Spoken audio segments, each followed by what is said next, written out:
Hey, salut à toi et bienvenue dans cette nouvelle vidéo. Dans cette vidéo, je vais te parler de ta boutique, de tes ventes, comment tu peux faire augmenter tes ventes, comment tu peux passer en rentabilité quand tout ce que tu fais, ça n'est pas rentable. Comment tu peux mettre de la pub, comment tu peux mettre du retargeting, envoyer des emails et que ça soit enfin rentable. On me dit tout le temps, Antoine, je lance des pubs, je lance des choses, là je suis à 100 € de vente, 200 € de vente par jour, mais je suis toujours pas rentable, il n'y a toujours pas de bénéfice. Et à cela, il y a beaucoup de techniques à mettre en place pour qu'on passe en rentabilité et je vais te montrer ça tout de suite dans cette vidéo. Regarde, étape 1, est-ce que tu fais des upsells? J'espère que tu vois bien, upsell. Les upsells, j'en ai déjà parlé plusieurs fois, c'est les ventes additionnelles. Enfin, c'est les ventes que tu vas faire derrière l'achat de la personne. Si la personne sur ton site web achète un pull, derrière tu vas pouvoir lui vendre un foulard, tu vas pouvoir lui vendre un pantalon, un sweat, un manteau, tout ce que tu veux. Tu vas pouvoir lui vendre quelque chose avec la simple utilisation d'un seul bouton, un bouton. C'est-à-dire que la personne n'a plus besoin de rentrer ses codes de carte parce qu'elle l'a déjà fait au préalable. Le logiciel a enregistré, soit Shopify ou autre, ça a enregistré les codes de carte et là il n'y a plus qu'à appuyer sur le bouton et ça va débiter automatiquement. Ça va être un upsell. Ok, point numéro 2, le retargeting. Est-ce que tu fais du retargeting ou pas? Le retargeting il est négligé par la plupart des personnes, enfin en tout cas la plupart des personnes le font. Elles se disent ouais ok j'ai déjà entendu que c'était fou le retargeting, mais elles le font n'importe comment. Le retargeting, il faut le faire par étapes, il faut le segmenter avec tout ce qui va être view content. Je vais expliquer après ce que add to cart. Il faut recibler les personnes en view content, c'est les personnes qui vont juste voir votre page. C'est-à-dire les personnes qui voient votre site, qui voient votre page produit, il faut les recibler d'une certaine manière. Et les add to cart, ceux qui ont cliqué sur le bouton ajouter au panier, il faut les recibler d'une autre manière, avec plus d'urgence, avec en déclenchant voilà, plus ce sentiment de il en reste plus que quelques-uns en stock, la promotion termine bientôt, parce qu'ils étaient prêts à acheter. Ils avaient cliqué sur le bouton ajouter au panier, donc ils sont prêts à le faire. Ces deux choses-là, tu vas avoir beaucoup de retour sur investissement. Pour donner une idée, retargeting, view content, j'ai un retour sur investissement en moyenne, je vais mettre ROA de 3. Et tout ce qui va être add to cart, je suis entre 5 et 10, voire 15. Le point numéro 3, l'email. Alors là, je pense qu'il n'y a même pas 2% des dropshippers qui utilisent l'email. Pourtant, c'est un truc de fou l'email quand c'est bien utilisé. Bien sûr, sur des boutiques flash, des boutiques où vous avez essayé de vendre un produit, c'est-à-dire vous trouvez un best-seller, vous voulez trouver vraiment un gagnant avec votre boutique, vous n'avez pas d'espoir de pérenniser derrière. L'email ne va pas vous servir à grand chose parce que vous vendez souvent un produit qui est un peu pourri, on va pas se mentir. Et du coup, ça va être dur de fidéliser derrière. Par contre, si vous avez le projet de monter une boutique qui va durer dans le temps, là, l'email va jouer et je vous conseille de prendre des boutiques qui vont durer dans le temps, de faire des choses professionnelles parce que l'email rapporte énormément. C'est-à-dire que tous les emails que vous allez collecter, que ce soit abandon de panier, je vais mettre abandon de panier, j'ai enlevé ça, hop, que ce soit sinon tout ce qui va être les acheteurs.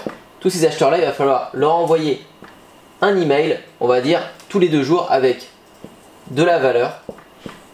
La valeur, c'est quoi? C'est des astuces, des techniques, des choses qui vont les intéresser dans la niche. Si votre boutique, elle est sur la cuisine, vous devez leur apporter des tutos de cuisine, plein de choses par des mails. Et de temps en temps, un mail sur 5, sur 10, comme vous voulez, vous renvoyez à votre boutique. Et ça va faire tourner votre boutique, racheter. Et il n'y a pas plus simple que de revendre à des acheteurs.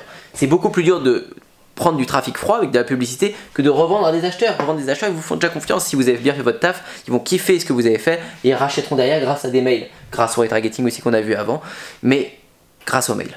Donc les mails, il faut absolument les utiliser, c'est essentiel. Point 4, appelez, je l'ai déjà dit si vous me suivez, vous le savez, appelez au téléphone.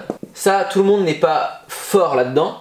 Moi, sérieusement, j'y arrive bien. C'est un truc que je sais bien faire pour les appeler au téléphone, mais vous devez le faire. On est dans du commerce et du relationnel. Il n'y a rien qui marche mieux que d'avoir la personne en direct au bout du fil. Les paniers abandonnés, c'est bien. Vous envoyez des mails, c'est bien, mais il faut les rappeler. Et si vous avez leur numéro de téléphone, vous les rappelez, vous leur déclenchez l'urgence, vous dites, vous faites passer pour un petit vendeur, vous dites, je suis Antoine de la boutique Intel, je vous appelle parce que c'est notre best-seller, le produit, j'ai vu que vous avez essayé de le commander. Je peux vous le mettre de côté jusqu'à 22 h, jusqu'à 23 h, il n'y a pas de souci. Vous pourrez encore profiter de la promo. C'est juste pour vous informer, je dois vous informer. Vous faites un discours comme ça. La personne, au bout du fil, elle va vous dire, elle va être, putain, je savais pas qu'il y avait quelqu'un derrière cette boutique, vraiment. Elle a sûrement abandonné son panier parce qu'elle manquait de confiance. Elle vous a au téléphone, elle a toute confiance entièrement en vous.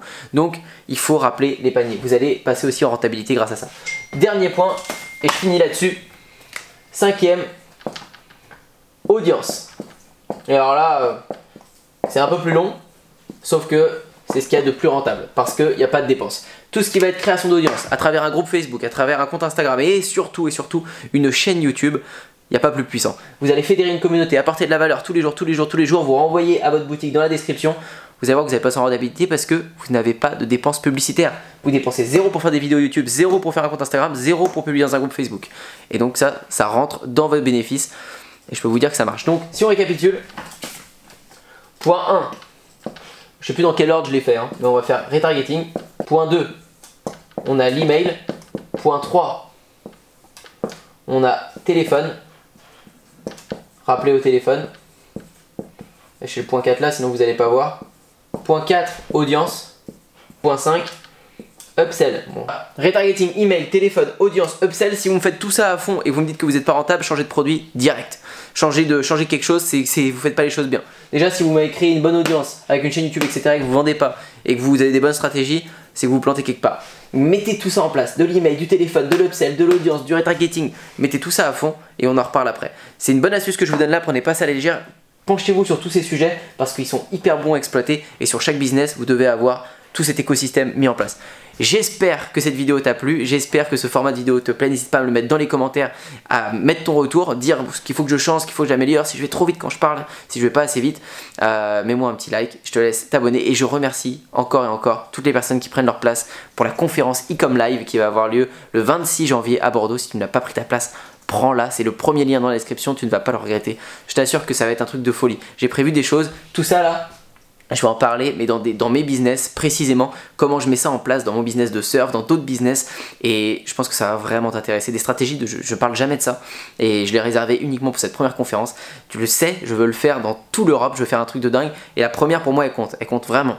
Donc si tu es présent à cette première, tu auras quelque chose de dingue, fais-moi confiance. Et c'est un tout petit investissement, franchement c'est pas énorme parce que ça va vraiment être une formation en direct. Ça c'est ce que je donne dans des formations que je facture très cher et ça me fait vraiment plaisir de le faire, surtout je te vois en vrai. Donc j'ai très hâte de te voir en vrai. Réserve ta place à Bordeaux, c'est pas loin, peu importe où tu es en France, c'est pas loin Bordeaux. Un coup de train et t'y on y est. Bon je te dis à bientôt, abonne-toi.